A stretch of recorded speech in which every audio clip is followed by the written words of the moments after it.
Bonjour, je m'appelle Dax. J'ai 8 ans et je suis fier d'être Canadien. J'avais à peine 6 mois quand j'ai immigré au Canada. Il y a tellement de gens qui veulent venir au Canada.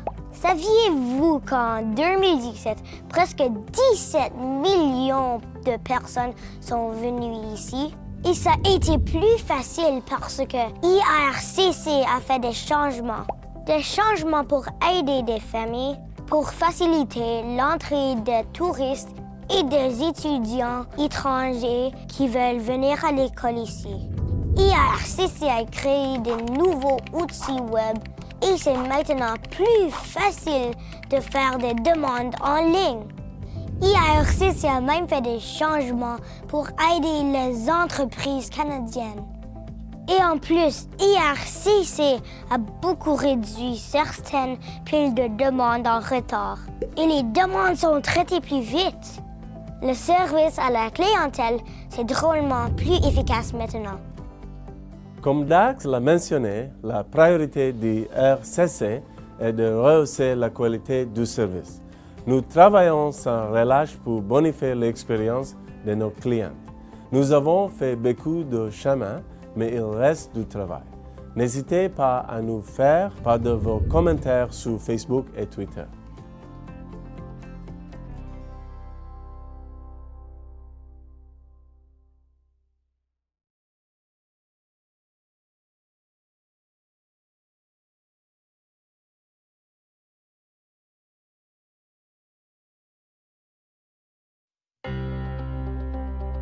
Tous les ans, des milliers de personnes viennent au Canada pour demander l'asile. Ces demandeurs d'asile tentent généralement d'échapper à des conditions très difficiles. Ils viennent ici à la recherche d'un avenir meilleur et plus sûr. Le système d'octroi de l'asile du Canada est reconnu à l'échelle mondiale pour l'équité de ses procédures et la qualité des décisions rendues.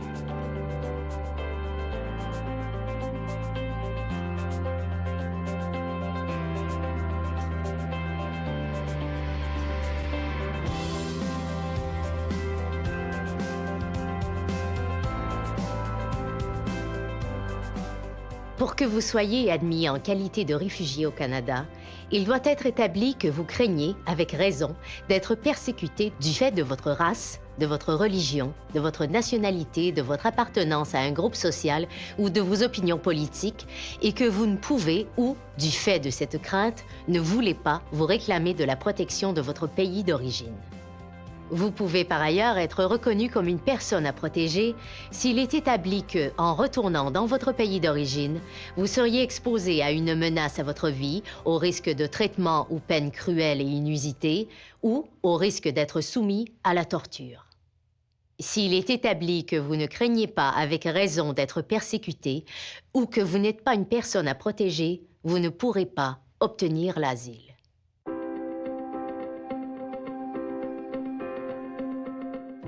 Trois organisations fédérales jouent un rôle important, mais différent, dans le traitement des demandes d'asile présentées au Canada. Immigration, réfugiés et Citoyenneté Canada, l'Agence des services frontaliers du Canada et la Commission de l'immigration et du statut de réfugié du Canada. La loi sur l'immigration et la protection des réfugiés définit le rôle et les responsabilités de chacune de ces organisations. La Commission de l'immigration et du statut de réfugié du Canada est le plus important tribunal administratif indépendant au Canada. La présente vidéo explique brièvement la façon dont la Commission de l'immigration et du statut de réfugié du Canada rend des décisions sur des questions relatives aux demandes d'asile. 3 chapitres différents présentent le processus d'octroi de l'asile. Un premier explique comment votre demande est envoyée à la section de la protection des réfugiés de la Commission de l'immigration et du statut de réfugié du Canada pour la prise de décision. Les deuxième et troisième chapitres portent sur la préparation et le déroulement de votre audience. Nous vous invitons instamment, lorsque vous aurez visionné la vidéo, à consulter notre site Web pour que vous puissiez obtenir des renseignements détaillés et à jour. Veuillez en particulier examiner avec soin les guides du demandeur d'asile et de l'appelant. Voici l'adresse de notre site Web www.cisr-irb.gc.ca.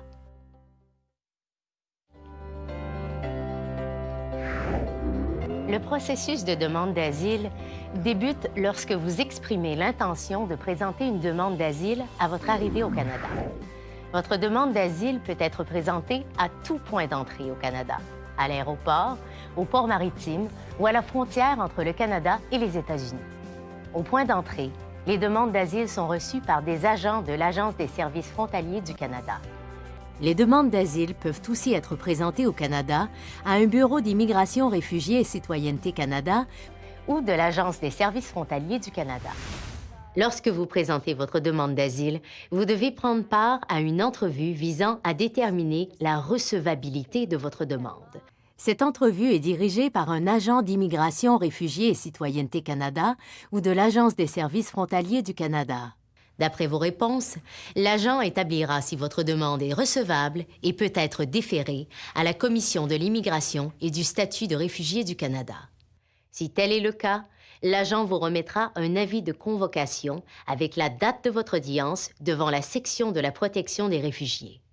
C'est au cours de cette audience qu'un décideur de la section de la protection des réfugiés vous posera des questions afin de rendre une décision concernant votre demande d'asile. Pendant l'entrevue visant à déterminer la recevabilité de votre demande, l'agent vous demandera si vous souhaitez que votre audience soit tenue en français ou en anglais et si vous avez besoin de services d'interprétation dans une autre langue ou dialecte. Nous vous rappelons qu'avant votre départ, l'agent vous remettra un avis de convocation qui indiquera le lieu et la date de votre audience. Vous recevrez aussi la trousse d'information du demandeur d'asile qui contient le guide du demandeur d'asile et des instructions importantes disponibles dans plusieurs langues. Ces documents vous fourniront beaucoup d'informations concernant le processus d'octroi de l'asile, y compris des informations au sujet des documents que vous devez fournir à la Commission de l'immigration et du statut de réfugié. Il vous incombe de vous assurer que vous comprenez et respectez les instructions qui vous sont fournies. Un document important pour votre demande d'asile est le formulaire de fondement de la demande d'asile. Ce formulaire vous permet de raconter les faits et d'expliquer pourquoi vous avez besoin de la protection du Canada. Les réponses que vous donnez dans ce formulaire aideront le décideur à comprendre le fond de votre demande d'asile. Il importe au plus haut point que vous disiez la vérité et que vous donniez des réponses complètes et détaillées aux questions posées dans le formulaire de fondement de la demande d'asile. Il vous faut aussi y joindre les documents d'identité et de voyage requis et d'autres documents pertinents à l'appui de votre demande d'asile. Si vous demandez l'asile à un point d'entrée, soit à la frontière, dans un port ou dans un aéroport, et que votre demande est déférée à la Commission de l'immigration et du statut de réfugié par l'agent, vous disposerez de 15 jours pour fournir le formulaire de fondement de la demande d'asile dûment rempli à la Commission de l'immigration et du statut de réfugié. Si vous avez passé du temps au Canada et que vous faites votre demande d'asile dans un bureau intérieur de Immigration, Réfugiés et Citoyenneté Canada ou de l'Agence des services frontaliers du Canada, il vous faudra remplir un formulaire de fondement de la demande d'asile avant de vous présenter à une entrevue et le remettre à l'agent chargé de l'entrevue visant à déterminer la recevabilité. Si votre demande d'asile est recevable et déférée à la Commission de l'immigration et du statut de réfugié du Canada, l'agent transmettra, en votre nom, une copie de votre formulaire de fondement de la demande d'asile dûment rempli à la Commission de l'immigration et du statut de réfugié. Si vous déménagez ou changez d'adresse pendant le processus de demande d'asile, vous devez en informer la Commission de l'immigration et du statut de réfugié du Canada, de même que l'Agence des services frontaliers du Canada ou Immigration, Réfugiés et Citoyenneté Canada, selon le cas, en fonction du bureau qui a déféré votre demande à la Commission de l'immigration et du statut de réfugié. Si vous obtenez des documents d'identité ou titres de voyage après avoir complété et remis votre formulaire de fondement de la demande d'asile, vous devez présenter 2 copies de ceux-ci à la Commission de l'immigration et du statut de réfugié aussitôt que possible. Tous vos documents doivent être déposés devant la Commission de l'immigration et du statut de réfugié au moins 10 jours avant votre audience. Il peut s'agir de documents tels que des rapports de police, des rapports médicaux et autres documents pouvant appuyer votre demande d'asile. Votre audience sera tenue à huis clos devant un décideur de la section de la protection des réfugiés de la Commission de l'immigration et du statut de réfugié du Canada, aussi appelé commissaire, qui a reçu une formation spéciale au sujet des demandes d'asile et qui a l'habitude de poser des questions portant sur une demande d'asile. Pour préparer l'audience, le commissaire examinera les formulaires dûment remplis à votre entrevue visant à déterminer la recevabilité, votre formulaire de fondement de la demande d'asile et tous les autres documents que vous avez déposés. Si vous ne les avez pas déjà fournis à la Commission de l'immigration et du statut de réfugié, rappelez-vous également que vous devez apporter à votre audience les originaux de vos documents, y compris des documents d'identité. Vous pouvez apporter des copies si vous n'avez pas accès aux originaux. Pour connaître les délais à respecter relativement à la transmission des renseignements ou des documents à la Commission de l'immigration et du statut de réfugié du Canada, consultez le Guide du demandeur d'asile. Le Guide du demandeur d'asile peut être consulté sur le site Web de la Commission de l'immigration et du statut de réfugié au www.cisr-irb.gc.ca. Pendant votre audience, vous aurez la possibilité de mentionner au décideur pourquoi vous avez peur et quelles sont les personnes et les actions que vous craignez. Dans la plupart des cas, c'est au moment de cette audience que la décision est prise de vous octroyer ou de vous refuser l'asile. Dans d'autres cas, le décideur mettra sa décision en délibéré et la rendra plus tard. Le décideur s'attend à ce que vous soyez à même de répondre à un certain nombre de questions importantes à votre audience, comme les suivantes. Que craignez-vous qu'il puisse vous arriver si vous retournez dans votre pays d'origine? Pensez-vous que votre sécurité est menacée si vous retournez dans votre pays d'origine? Avez-vous cherché à obtenir l'aide des autorités, y compris de la police ou de toute autre organisation dans votre pays? Avez-vous tenté de déménager dans une autre région de votre pays? Il est possible que le ministre intervienne lors de votre audience. En pareil cas, un avis d'intention d'intervenir vous parviendra. Un représentant de l'Agence des services frontaliers du Canada ou de Immigration, Réfugiés et Citoyenneté Canada agit alors en tant que conseil du ministre devant la section de la protection des réfugiés. Davantage d'informations sur la participation d'un représentant du ministre lors de votre audience se trouvent dans la trousse d'information du demandeur d'asile ou sur notre site Web. La Commission de l'immigration et du statut de réfugié dispose d'une équipe d'agents qui sont chargés de rassembler des renseignements fiables et de produire des rapports objectifs sur les conditions dans le pays d'origine des demandeurs d'asile. Ils recueillent de l'information sur des questions relatives aux droits de la personne et d'autres enjeux qui concernent les demandeurs d'asile. Les résultats de ces recherches, qui sont publiés sur le site Web de la Commission de l'immigration et du statut de réfugié, comprennent les cartables nationaux de documentation sur les pays d'origine. Le décideur peut, pendant l'audience, vous poser des questions fondées sur ces rapports. C'est votre responsabilité de consulter le site Web de la Commission de l'immigration et du statut de réfugié et de réviser le contenu du cartable de documentation pour votre pays d'origine. Son contenu pourra être pris en compte dans la décision au sujet de votre demande d'asile. Vous avez le droit d'être représenté par un conseil à votre audience. Le conseil peut être toute personne de votre choix. Toutefois, si vous rémunérez ses services, ce conseil doit être un avocat, un membre en règle de la Chambre des notaires du Québec, un parajuriste autorisé ou un membre d'une association approuvée comme le Conseil de réglementation des consultants en immigration du Canada. Si vous êtes représenté par un conseil à l'audience, celui-ci doit se présenter à la date et à l'heure indiquée dans l'avis de convocation à une audience que vous aurez reçu. Si vous devez passer une entrevue visant à déterminer la recevabilité à Immigration, Réfugiés et Citoyenneté Canada ou à l'Agence des services frontaliers du Canada et que vous avez retenu les services d'un conseil, apportez avec vous ces dates de disponibilité pour l'audience. Le jour de votre audience, vous devez vous présenter au lieu et à l'heure indiquée sur votre avis de convocation. Si vous ne vous présentez pas à votre audience, vous devrez assister à une audience spéciale dans les 5 jours suivants et donner une explication satisfaisante pour votre absence à l'audience, à défaut de quoi le commissaire pourrait prononcer le désistement de votre demande d'asile et vous devrez quitter le Canada sans que votre demande d'asile ait été tranchée.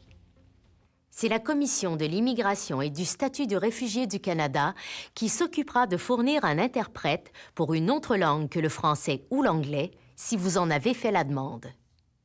Votre conseil et votre interprète seront présents avec vous pendant l'audience. Une vidéoconférence peut être organisée si vous-même et le décideur n'êtes pas au même endroit. Il arrive que 2 personnes ou plus présentent conjointement une demande d'asile. C'est le cas lorsqu'une famille présente une demande d'asile conjointe. Tous les demandeurs d'asile adultes peuvent prendre la parole pendant l'audience, mais, dans la plupart des cas, une personne agit à titre de porte-parole de la famille. Les autres membres de la famille auront la possibilité de donner d'autres renseignements et de confirmer que l'information fournie est exacte. Tous les demandeurs d'asile sont tenus d'assister à l'audience.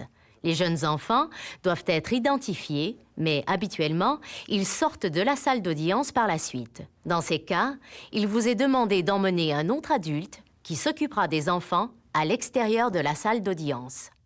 Les demandeurs d'asile de moins de 18 ans ou qui sont incapables de comprendre la nature de la procédure se font normalement aider par un membre de la famille ou un autre représentant qui est appelé représentant désigné. Les audiences se tiennent en privé et toute personne qui souhaite observer votre audience devra demander votre permission. Une exception s'applique à un représentant du Haut-Commissariat des Nations Unies pour les réfugiés qui pourrait être présent à votre audience.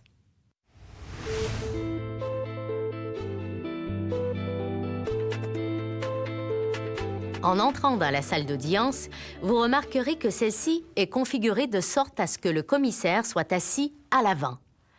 Vous lui ferez face, et votre conseil, si vous en avez un, ainsi que le conseil du ministre, s'il intervient dans votre demande, se trouveront sur les côtés. Si un interprète est présent lors de l'audience, il sera habituellement assis à la même table que vous. Le commissaire démarrera le système d'enregistrement audio et débutera l'audience. Bonjour. Cette audience vise à entendre la demande d'asile présentée par Tatiana Dushko de l'Albanie.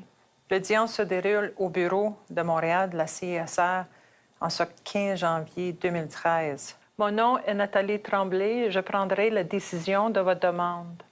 Au début de l'audience, vous serez d'abord tenu de vous engager formellement à dire la vérité. Veuillez vous lever et lever les mains droites. Jurez-vous solennellement de dire la vérité, toute la vérité et rien que la vérité? Oui.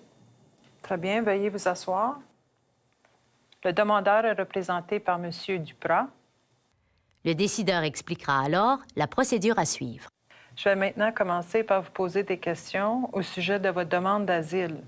Ces questions visent à recueillir l'information qui me permettra de rendre une décision éclairée. Si vous ne comprenez pas la question, ne tentez pas de répondre. Demandez des éclaircissements et c'est avec plaisir que je vous expliquerai la question. Toutes les audiences sont enregistrées, mais les enregistrements, comme l'audience elle-même, sont confidentiels. Il est important de dire la vérité et de donner le plus de renseignements possible concernant votre situation, la raison pour laquelle vous avez quitté votre pays et la raison pour laquelle vous demandez l'asile. Le décideur aura besoin de tous ces détails pour rendre une décision éclairée et équitable. Si vous êtes représenté par un conseil, celui ou celle-ci peut vous poser des questions supplémentaires qui serviront à compléter l'information. Si un représentant de Immigration, Réfugiés et Citoyenneté Canada ou de l'Agence des services frontaliers du Canada, appelé le Conseil du ministre, intervient dans votre demande et est présent à votre audience, il peut également vous poser des questions supplémentaires. Vous-même ou votre conseil, le cas échéant, ou toute autre personne participant à l'audience aurait la possibilité de faire des déclarations finales relativement à votre demande d'asile. D'après vos réponses aux questions et les renseignements se trouvant dans les documents à l'appui, le décideur rendra une décision. Dans bien des cas, vous pouvez vous attendre à savoir immédiatement si l'asile vous est ou non accordé et les motifs le justifiant. Dans certains cas, le décideur peut avoir besoin de temps supplémentaire pour rendre sa décision. Dans ce cas, des motifs écrits, de même qu'un avis de décision, vous seront envoyés à une date ultérieure. Il est à noter que le ministre a le droit d'interjeter appel d'une décision favorable rendue par la section de la protection des réfugiés par l'intermédiaire d'un représentant de l'Agence des services frontaliers du Canada ou d'Immigration, Réfugiés et Citoyenneté Canada. Si votre demande d'asile est rejetée, l'avis de décision écrit que vous sera envoyé par la section de la protection des réfugiés contiendra une explication des raisons pour lesquelles votre demande d'asile a été rejetée. L'avis de décision précisera si vous avez le droit de faire appel de la décision à la section d'appel des réfugiés si vous désirez le faire. Des détails concernant vos droits et les conséquences de la décision de la section de la protection des réfugiés vous seront fournis avec l'avis de décision. La Commission de l'immigration et du statut de réfugié du Canada a pour mandat de régler, de manière efficace, équitable et conforme à la loi, au nom des Canadiens, les cas d'immigration et de statut de réfugié. Toutes les décisions de la Commission de l'immigration et du statut de réfugié ont une incidence sur la vie et la sécurité des personnes qui comparaissent devant elles. Par conséquent, les décideurs de la Commission de l'immigration et du statut de réfugié s'engagent à rendre des décisions de qualité fondées sur les principes d'équité et de justice naturelle. La présente vidéo donne un aperçu du processus de demande d'asile au Canada. Il est important que toutes les personnes qui interviennent dans votre affaire comprennent le processus d'octroi de l'asile. Nous vous invitons instamment à consulter notre site Web afin que vous puissiez vous renseigner à propos des éléments d'information les plus récents et connaître les ressources susceptibles de vous guider dans ce processus. Veuillez consulter notre site Web à l'adresse suivante www.cisr-irb.gc.ca.